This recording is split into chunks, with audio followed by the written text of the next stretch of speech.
Hey, I got one of these stupid hoverboards. I know they're not really they're not really hoverboards, but that's what everyone calls them, and I gave up trying to correct that a long time ago.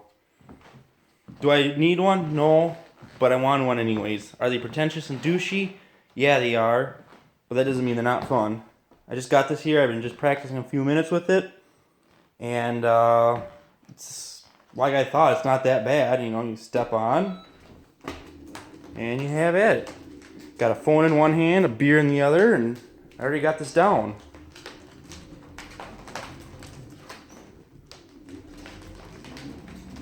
The cat doesn't like it though. He hates it.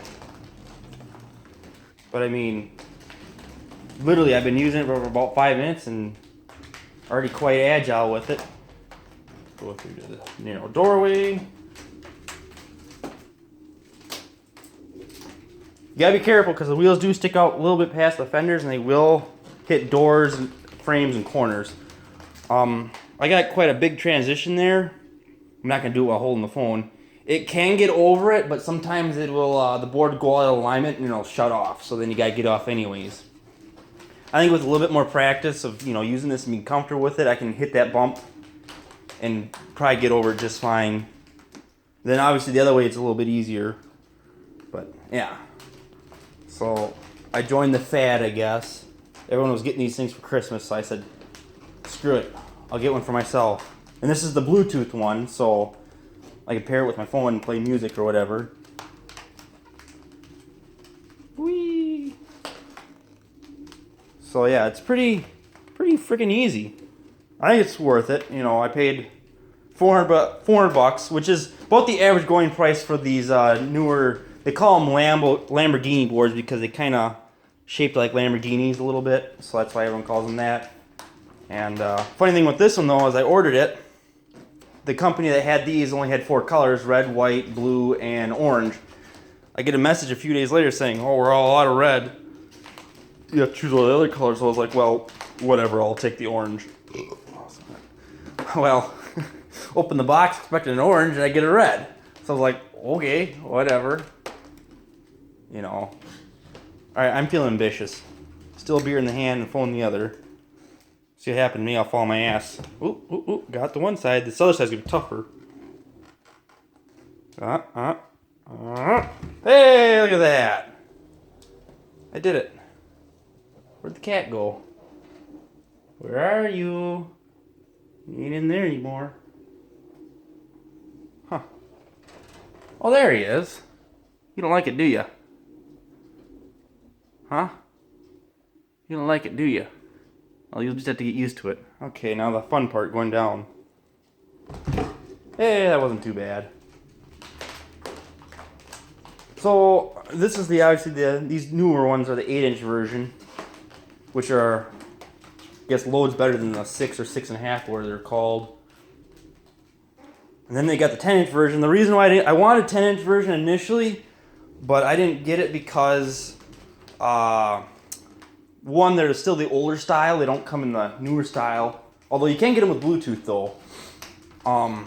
But while they do have ridiculous ground clearance and they are even easier to ride than these, one thing I didn't like about them is they had the pneumatic tires. In other words, you got to air them up.